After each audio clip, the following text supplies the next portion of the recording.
Bonjour à tous et bienvenue à ce nouveau Wearing Live en compagnie de Benjamin Butel.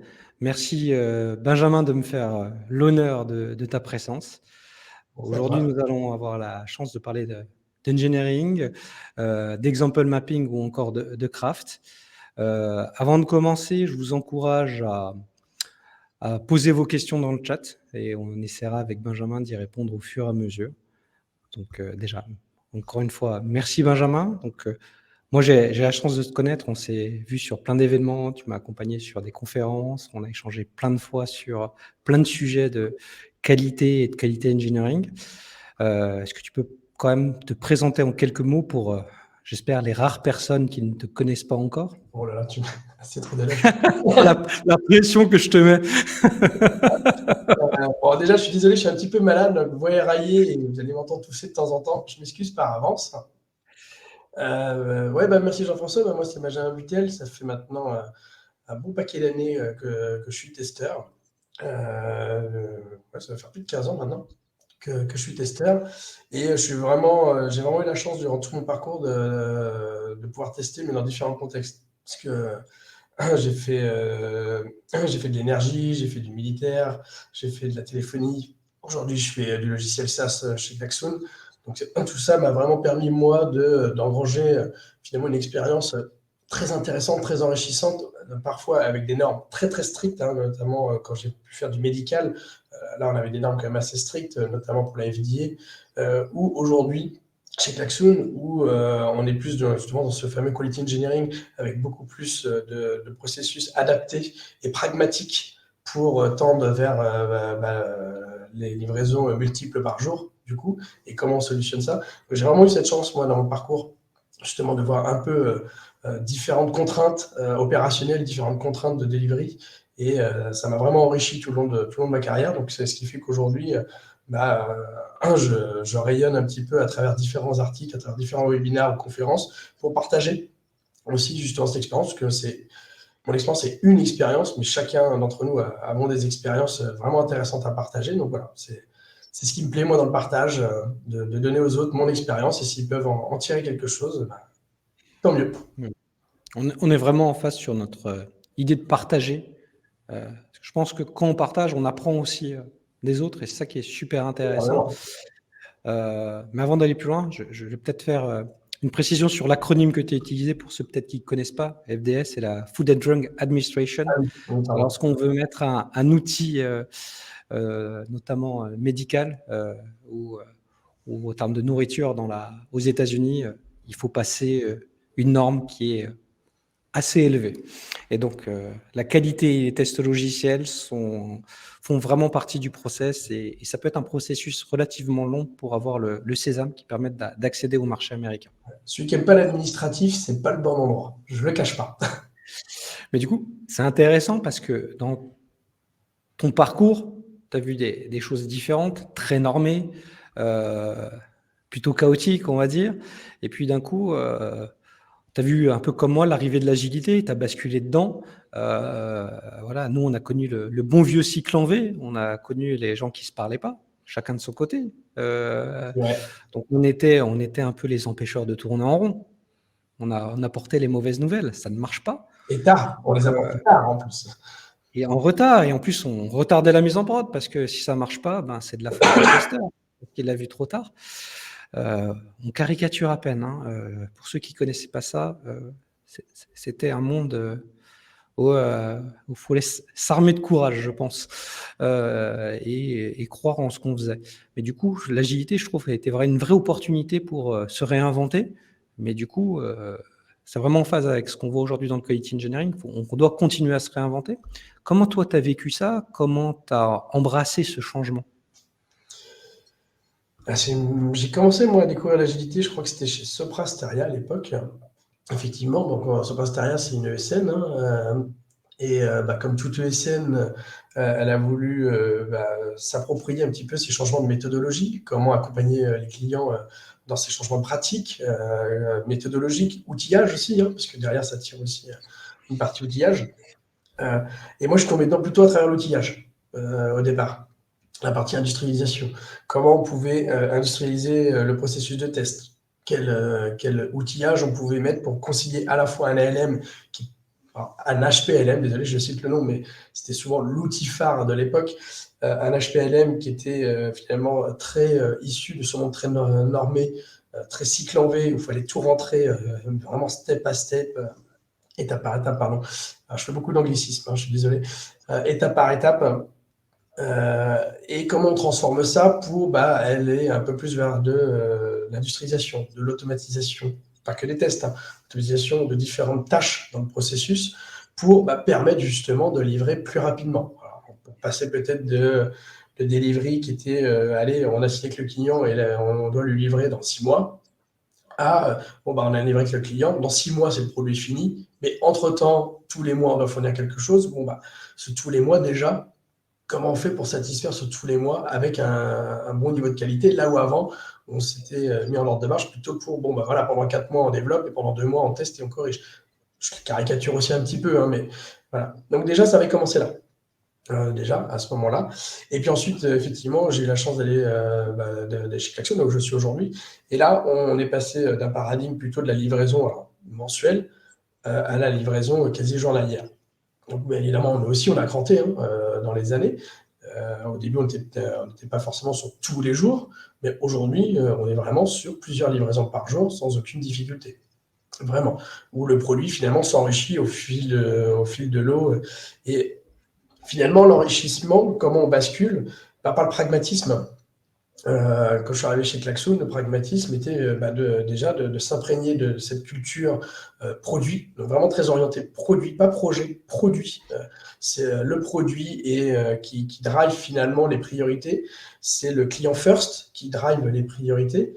Et ça, finalement, ça aide à mettre le pragmatisme au bon endroit.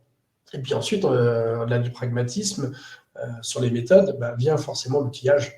Encore une fois, on en revient à cette industrialisation, à cet outillage sur comment sécuriser le risque que je peux prendre par certaines décisions pragmatiques, par finalement un outillage qui va couvrir en partie ce risque-là. Et finalement, tout le jeu est de trouver le bon alignement entre les deux. Le pragmatisme versus dogmatisme, finalement, on va aller chercher dans les deux. Et au milieu, il va y avoir cet outillage-là qui va permettre justement d'aller tuner un petit peu entre les deux.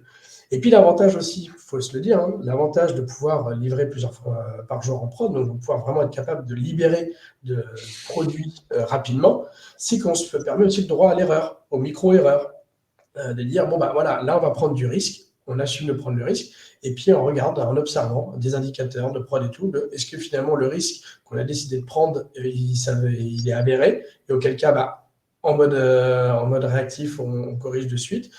Donc voilà, on peut aussi se permettre de tuner aussi sur ces aspects-là. On parle souvent de right testing. Le right testing, c'est justement toute cette capacité à aller confirmer en production que ce que l'on a mis déjà est opérationnel, que ce qu'on a mis est bien à la valeur qu'on espérait pouvoir pousser, mais c'est aussi observer, monitorer finalement un certain nombre d'indicateurs pour nous aider à être réactifs si, le cas échéant, dans les risques en amont, on a loupé quelque chose, parce que on pourra dire tout ce que l'on veut, on pourra mettre tous les robots du monde que l'on veut, on reste des humains. In fine, on reste des humains qui construisons quand même des choses, même les robots et la mise en place de ces robots, ça reste des humains pour le moment qui les mettent. Donc on est faillible, et il faut accepter qu'on soit faillible. Et donc, voilà, tout l'enjeu est de réduire le risque, in fine, pour moi. Moi, j'aime bien ce que tu dis en termes de pragmatisme, parce que souvent, quand on parle d'agilité, les premiers retours que j'ai, c'est je fais un rétro, je fais un PI si je suis en safe. On parle beaucoup de réunions, de standards qui sont dans des standards pour avoir des certifications qui sont nécessaires, mais souvent on oublie que c'est du pragmatisme et qu'il faut faire avec les compétences, les outils qu'on a pour pouvoir s'améliorer. Et pour moi, c'est ça, c'est cette démarche lean et cette démarche d'excellence, d'amélioration continue qu'on doit avoir au quotidien. Et voilà, sans excellence technique et méthodologique, c'est difficile de faire de l'agilité globalement. Et moi, ce qui m'intéresse un peu dans ton parcours, c'est que tu as su te réinventer, notamment, parce que je ne sais pas si vous connaissez Benjamin sous ce prisme-là de personnes qui a culture sur l'example mapping, mais c'est quelque chose que tu as découvert, que tu as partagé, que je trouve fortement intéressant. C'est un outil, certes, méthodologique, mais qui est quand même extrêmement puissant. Donc, Est-ce que tu peux nous en dire un peu plus? Comment t'en es arrivé? Comment tu l'as découvert? Et peut-être pour ceux qui connaissent pas, c'est pas le sujet forcément de notre échange, mais en 2 mots, c'est quoi l'example mapping? Bah, l'example mapping, ouais, moi je trouve que c'est un outil vraiment très intéressant pour vraiment libérer la collaboration. En agilité, pour moi, le cœur d'une équipe agile qui fonctionne bien, c'est l'humain, c'est vraiment les interactions humaines. Et l'example mapping est un très bon outil pour aider en démarrage d'un sujet. Et je dis bien sujet, hein, je ne parle pas d'un projet dans sa totalité, un sujet, quelle que soit sa taille, est un très bon outil pour justement faire échanger les différentes parties prenantes dans ce sujet et essayer d'identifier à travers des exemples, justement, les exemples vont permettre de mieux comprendre ce qu'on attend finalement du produit. Des exemples, on va pouvoir ensuite identifier peut-être des règles qui vont pouvoir vraiment s'inscrire. Et puis, à un moment donné, cet ensemble de règles, on va peut-être pouvoir les regrouper pour mettre une cohérence finalement métier fonctionnelle d'un plus gros bloc ensemble et dire, bah, tiens, cet ensemble-là, on pense qu'on pourrait en faire un premier lot et du coup le faire partir. Et pour moi, l'example mapping vraiment aide à construire cette matière-là. Alors, moi, là, je suis parti de l'exemple. Il y en a qui partent d'abord plutôt du gros et puis essayer de, par réflexion, par idéation, d'en déterminer finalement qu'est-ce qui se cache en dessous. Il n'y a pas vraiment, à mon sens, de bonne ou mauvaise pratique. C'est plus une question de feeling des équipes. À l'équipe de trouver finalement la manière de mieux collaborer pour ensuite, à la fin, avoir un artefact qui lui permette de sereinement développer, tester. Alors je mets l'un après l'autre, mais ça peut être en même temps, ensemble. Et voilà, d'être beaucoup plus serein sur, OK, on sait ce qu'on doit faire, on sait comment on doit le faire, parce que finalement, on l'a co-construit ensemble. Et pour moi, c'est là la force de l'example mapping. Et comment je l'ai découvert, l'example mapping? Ben, c'est à travers un collègue. On a fait une conférence, d'ailleurs, ensemble à la JFTL et à la 4Q avec Pierre, mon collègue. C'est Pierre qui avait vu ça au détour, je ne me souviens plus trop comment il nous l'a admis, mais voilà, sûrement au détour d'un article qu'il avait dû voir. Il dit, oh, ça a l'air quand même vachement pas mal, ce truc. Et voilà, il a posé la petite graine, on a commencé à jouer avec. Et, bah, ça a très rapidement pris parce qu'effectivement, ce collaboratif bah, prend tout son sens. Et on se rend compte que dans les difficultés, parce qu'on a beau construire tout ça de manière collaborative, on peut aussi collectivement se louper, on peut collectivement aussi se tromper. Et ben, le rapport à l'échec n'est pas le même. Il n'y a pas ce rapport de l'échec individuel. Il y a, OK, ben, malgré tous les outils et tout ce qu'on s'est donné comme moyen pour réussir, à la fin, on n'a pas eu le résultat qu'on espérait. Et ben, c'est collectivement que finalement on se pose pour comprendre pourquoi. Et c'est là où la rétro peut prendre du sens, justement. La rétro peut prendre un sens pour dire, tiens, sur ce sujet-là précisément, on voudrait faire une rétro que sur ce point-là, on n'a pas le résultat qu'on espérait. Ben voilà, il faut qu'on en discute. On a construit tous ensemble le sujet. Visiblement, on a tous le même regard sur son résultat. Ben, qu'est-ce qu'on a loupé en fait dans tout ça? Et c'est là où collectivement, on va pouvoir, à travers la rétro, déterminer peut-être des micro-actions, des macro-actions, des changements de processus ou expérimenter autre chose. Tiens, l'exemple mapping, on a fait de telle manière cette fois-ci. Peut-être que ça c'était pas la bonne. Peut-être qu'il faut qu'on s'adapte un petit peu, qu'on fasse un peu différemment. Et on va tuner. On va tuner un peu différemment. Lisa Crispin en parle, je crois, dans un de ses articles, justement, où elle explique comment son équipe n'était pas contente d'une façon de faire. Et puis, ils ont fait un micro-changement. Et ils ont évalué sur 15 jours ce micro-changement. Et voilà, la place du collectif, la place vraiment de l'interaction entre les humains pour dire, bah, tiens, on essaye et on change. Et pour moi, l'example mapping doit être en constante réinvention, puisque les équipes changent. Ça fait partie de la vie, les équipes changent, les sujets changent. Un sujet X n'est pas un sujet Y. La complexité d'un sujet X sera peut-être plus simple qu'un sujet Y. On ne fait pas appel aux mêmes technos, pas aux mêmes mécanismes finalement qui vont être mis en œuvre. Et donc, peut-être que on doit adapter un petit peu aussi nos outils qui permettent de le construire pour être au plus proche finalement du sujet et de sa pertinence, de sa construction. Moi, je le vois vraiment comme ça. En tout cas, il faut toujours se réinventer. Il ne faut pas rester sur ses acquis en mode « Ah, c'est bon, j'ai mon template, je le suis bêtement et méchamment. » Oui, il est là pour t'aider. Il donne un cadre. Maintenant, dans ce cadre-là, on peut se permettre beaucoup de liberté. Et parfois, s'il faut être un tout petit peu hors cadre, mais on assume être hors cadre, ça ne me choque pas, moi.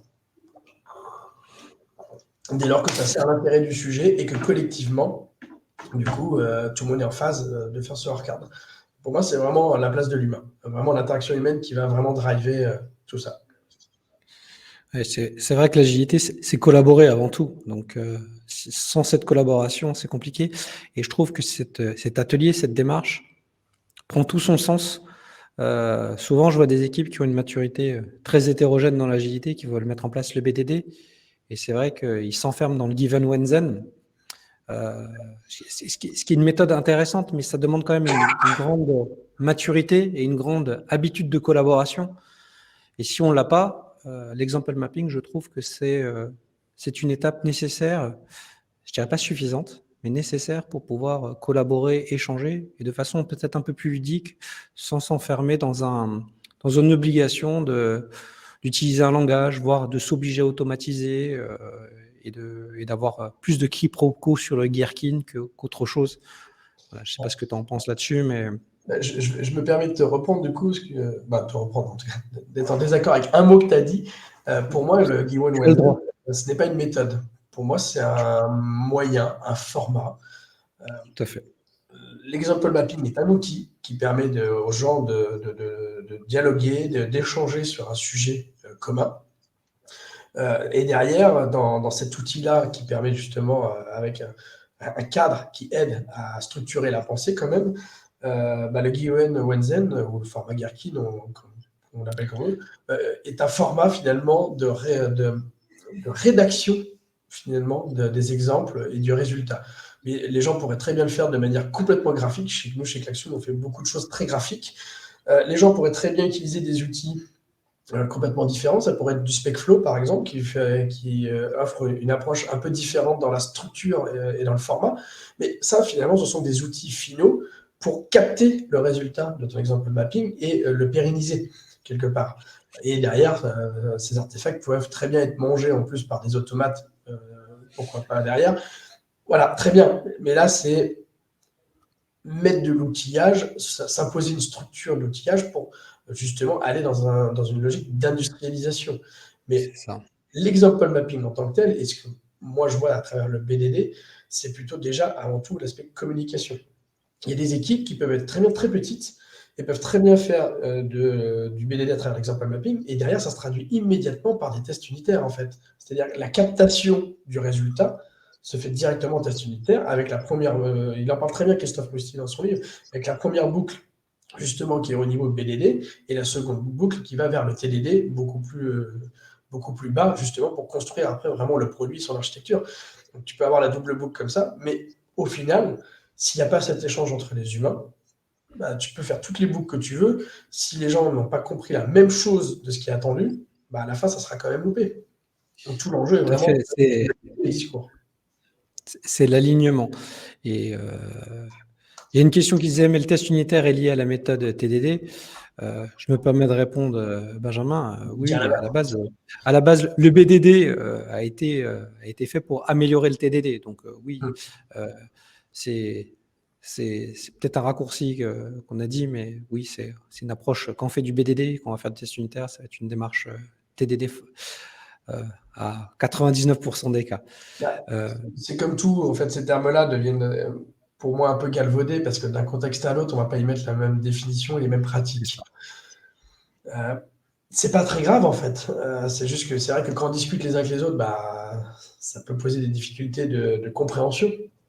Et au sein d'une même équipe, au sein d'une même entité, dès lors que vous partagez un même vocable, c'est voilà, c'est déjà très bien, parce qu'au moins vous êtes aligné sur ce que veut dire ce vocable dans votre contexte et vous n'allez pas vous retrouver avec des disparités derrière. C'est vrai que le mot BDD, tel qu'il avait été décrit, il me semble historiquement par Seb Rose, il a beaucoup évolué, à mon sens. Et c'est vrai que les gens ont retenu le Given Wenzen, mais finalement, l'essence de ce qu'ils voulaient faire passer derrière était plus côté example mapping et collaboration, plus que le Given Wenzen, qui était finalement que le résultat de. Oui, un moyen, mais pas une finalité. Alors, on a quelques questions. Donc, je vais prendre cette question-là qui est totalement liée avec l'example mapping aussi. Sana qui nous demande, mais comment utiliser l'example mapping pour des tests d'API qui sont plus techniques que des parcours utilisateurs? Une API reste fonctionnelle. Un parcours utilisateur, c'est du fonctionnel qui s'appuie sûrement d'ailleurs sur des API derrière. Tout l'enjeu est de déterminer finalement les parcours métiers que vous souhaitez satisfaire. Que votre outil soit un outil de connexion entre deux systèmes ou une interface graphique d'un beau parcours utilisateur, vous avez quand même des acteurs. Et un acteur n'est pas forcément un humain. Vous avez des acteurs. Donc, vous êtes capable de décrire, finalement, cet acteur, quand il fait une action, quel est le résultat qu'il s'attend à avoir en résultat de l'action. Et si cette action, c'est l'activation d'une API qu'on envoie d'une certaine manière, qu'on consomme d'une certaine manière, avec un résultat attendu également d'une certaine manière, synchrone, asynchrone, peu importe, et là, on est quand même capable de donner des exemples, dire, voilà, mon acteur, il doit envoyer telle action qui se matérialisera peut-être par tel payload, finalement. Donc là, on rentre dans la technique, mais ça reste du parcours potentiellement fonctionnel. Du coup, après, on pourra toujours évaluer aussi le non fonctionnel de ce même parcours. Hein. Est-ce que ça répond suffisamment vite? Qu'est-ce qui se passe si mon acteur en envoie finalement 10 000 au lieu d'une à la fois? Voilà. Là, on va rentrer dans le non fonctionnel. Alors, effectivement, l'usabilité, quand c'est une machine, on est moins alerte finalement sur l'accessibilité. Hein, effectivement, est-ce que c'est un peu plus puisque c'est un robot. Donc, on va lui dire, écoute, t'es gentil, mais toi, en tant que robot, tu vas y aller. Tu vas pas t'embarrasser. Mais mis à part certaines composantes qui s'excluent quand c'est du pur technique, toute la partie métier, pour moi, reste. Et la difficulté, c'est pas de tomber dans le détail d'implémentation, en fait, dans l'exercice. Tout à fait. Faut vraiment être dans le comportement et pas dans le détail. Et je dirais même, on n'est pas 100% des cas d'usage ne sont pas obligés de passer par du BDD ou de l'example mapping. Non. Il faut qu'il y ait un intérêt collaboratif et d'alignement. Oui, puis côté example mapping, tu vas rester dans une vision haute de ce pourquoi l'API, elle existe. Le niveau de détail des payloads, ça va peut-être plutôt être dans la conception détaillée côté développeur et puis sûrement dans les tests unitaires qui vont faire de leur côté, de s'assurer que, quand je reçois ça, je dois me comporter de telle manière. Là, on va rentrer dans du très bas niveau avec toute la combinatoire que ça peut impliquer. La combinatoire n'a pas vraiment sa place, je pense, dans l'example mapping, sinon vous allez vous retrouver avec quelque chose qui va être assez indigeste. Donc, essayez de garder le bon niveau et ce pourquoi l'API elle est faite. Et puis derrière, vous allez en décliner sûrement des exemples, mais peut-être pas besoin de rentrer dans toute la combinatoire des exemples. L'example mapping n'est pas une stratégie de test, n'est pas le plan de test, et n'est encore moins la couverture par les tests unitaires. Il ne faut pas tomber dans cet écueil-là. Alors, justement, avec Pierre, on avait fait une conférence sur les différents écueils que nous, on a vécu avec Klaxoon sur l'example mapping, qui nous a permis systématiquement d'adapter un peu notre pratique. Donc, voilà, la vidéo est disponible sur YouTube. Vous pourrez la retrouver. Il me semble que c'était à la Paris TestConf, si je ne dis pas de bêtises. Non, c'était à la 4Q, celle-là. C'était à la 4Q, ouais, c'était comment j'ai raté mon example mapping, il me semble, pour ceux qui veulent chercher. N'hésitez pas à taper example mapping Benjamin Butel. Il a de mémoire 2-3 webinaires ou vidéos qui sont très intéressants et qui vous permettra d'en savoir un peu plus. Et après, n'hésitez pas à essayer par vous-même dans vos équipes. Il n'y a rien de mieux que la pratique pour essayer une nouvelle méthode ou une nouvelle technique. On a beaucoup parlé d'example mapping, tu as beaucoup communiqué sur le sujet. Peut-être que les personnes qui nous écoutent ne savent pas sur ton sujet, c'est que tu as aussi un très bon background technique avec beaucoup d'approches dans ton automatisation des tests en mode développeur. On parle de clean code, on parle de craft, tu as quand même cette essence. On échange souvent en off tous les deux sur des design patterns. Voilà. Tu as aussi fait cette approche de profondeur technique, de te remettre en cause tes acquis, de dire je ne vais pas toujours utiliser le Page Object Model, de toujours faire comme ça, de t'ouvrir à ces nouvelles pratiques. Comment tu as fait pour arriver là-dessus? Qu'est-ce que tu peux donner peut-être comme conseil aux gens pour aller dans une démarche d'amélioration continue et de se rechallenger au quotidien? Déjà, mon parcours universitaire m'a déjà donné un bon vernis, puisque j'avais toute une partie de développement, toute une partie réseau, toute une partie modélisation. Donc, déjà, j'ai eu cette acculturation-là à travers mon parcours universitaire qui était assez riche là-dessus. Ma toute première expérience professionnelle, finalement, j'étais dans une équipe d'intégration logicielle. Donc, on était à la fois sur du test, mais également développer des robots qui permettaient de faire communiquer de manière automatisée des téléphones voix sur IP. Donc, on avait des vrais téléphones dans le bureau, hein, et puis ça sonnait. On les faisait sonner, mais de manière, pendant que les tests tournaient, ça sonnait réellement et ça décrochait automatiquement, en fait, grâce au robot. Donc, du coup, j'ai toujours eu ce vernis, finalement, du développement et de l'automatisation derrière. Donc, à l'époque, c'était du Python. Et donc, à chaque fois, Python, honnêtement, le jour où j'ai dû démarrer cette mission-là et que je savais que j'allais faire du Python, j'avais jamais fait une ligne de Python avant. Voilà, en université, j'avais fait du C++, du C, mais pas du Python. Et c'est pas grave. Voilà, la force d'Internet fait que même à l'époque, il y avait suffisamment de choses qui existaient. Le site du zéro, pour ne pas le citer, c'était un point de départ pour moi. Voilà, on y va. Bon, j'étais jeune, je voulais vraiment avoir ce boulot-là. Avant l'entretien, j'avais bossé la partie Python. Et en fait, j'ai toujours gardé cet état d'esprit-là de me dire que rien n'est insurmontable. Je ne dis pas que c'est facile, mais rien n'est insurmontable. Et puis, au fil des années, quand on est dans une structure, quand on a des collègues, on s'appuie sur les collègues. On ne va pas réinventer des roues alors que les collègues, ils ont déjà fait cette roue-là. Donc, on va aller les voir. Ils vont nous expliquer. Attends, en TypeScript, on va plutôt faire plutôt comme ci, plutôt que comme ça, parce que voilà, on a tendance à développer comme cela en TypeScript. Voilà. Et en fait, moi, j'apprends systématiquement et continuellement en fait, au contact de mes collègues. Je vais effectivement m'intéresser à droite à gauche sur ce qui se passe, mais vraiment le gros de l'amélioration que je peux avoir moi dans mes compétences, c'est avec mes collègues. Vraiment. Donc, n'hésitez pas à trouver les bons contextes pour justement toujours vous améliorer. Hein. Alors, après, vous pouvez chez vous aussi, le soir, une fois que les enfants sont couchés, aller jouer si vous voulez, aller faire du développement. Voilà.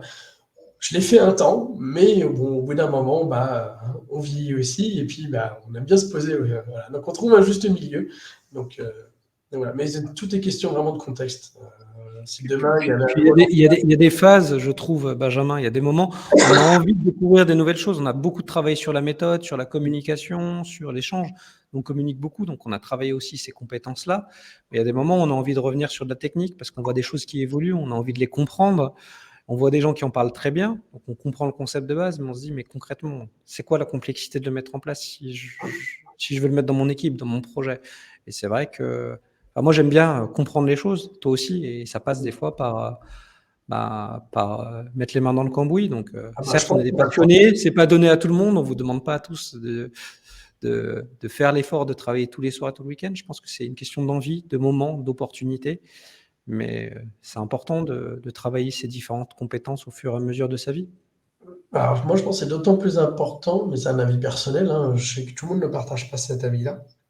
Mais dans le cadre de la quality engineering et donc de vivre dans une équipe agile, je pense qu'avoir un minimum d'appétence technique, je ne vais pas parler forcément de compétences, mais d'appétence technique, je pense que c'est vraiment un survivor, vraiment, d'avoir cette appétence-là.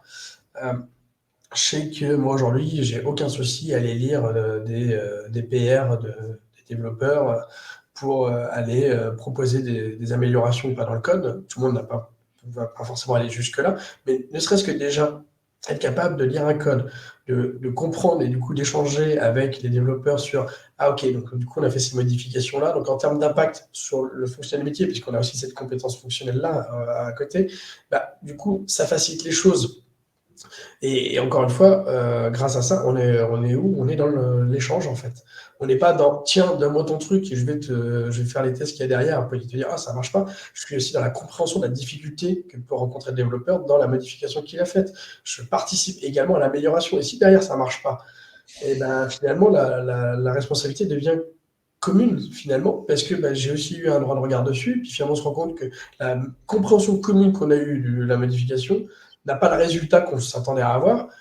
Et pareil, encore une fois, du coup, on n'est pas dans la même façon finalement de ressentir les choses à la fin. C'est pas il m'a encore envoyé n'importe quoi. C'est on n'avait pas vu comme ça. Et du coup, c'est pas pareil. On passe du il à nous. Et rien que ça, ça change tout. Franchement, ça change tout en fait. Ça change tout. Donc voilà, donc moi j'essaye effectivement de faire ça, je ne le fais pas tout le temps, je ne le fais pas systématiquement, mais c'est vrai que mon appétence technique m'aide à aller là-dessus, et c'est pareil avec le monde des ops. J'ai jamais autant appris que depuis que je suis au contact des ops pour justement toute cette compréhension et ces problématiques de déploiement, de maintien en condition opérationnelle et tout ce que ça implique. Ça, c'est super enrichissant justement de travailler avec ce type d'outillage, avec ce type de métier, parce qu'on en apprend énormément. Alors, je ne suis pas un expert Ops, hein, loin de là, mais bon, aujourd'hui, j'arrive à comprendre tout ce qui se passe autour du Docker et de la dockerisation, donc c'est déjà pas mal, quoi. Je trouve ça super intéressant ton retour et ça me permet de rebondir, pardon, sur une question de Denis sur le passage de la QA à la QE, même contexte agile, il voulait savoir les facteurs de réussite et d'échec, et je trouve que là tu les as mis en avant, c'est la transversalité des compétences, que tout le monde s'intéresse au travail des autres, de comprendre ce qu'ils font, d'apprendre des nouvelles méthodes. Je pense que c'est à la fois un facteur de réussite, que tout le monde ait envie de comprendre ce que font les autres, d'y arriver, mais aussi un facteur d'échec quand les gens restent sur leurs acquis et qui ne veulent pas embrasser ce changement, apprendre de nouvelles compétences. Et en fait, c'est ça, pour y arriver, si on veut déployer rapidement de la qualité, il faut être bon à plein d'endroits. Ça ne veut pas dire que tout le monde doit être bon de partout, mais ça veut dire qu'il faut être ouvert et communiquer et avoir cette capacité à découvrir des nouvelles compétences et à ouvrir ses chakras, si je le dis comme ça.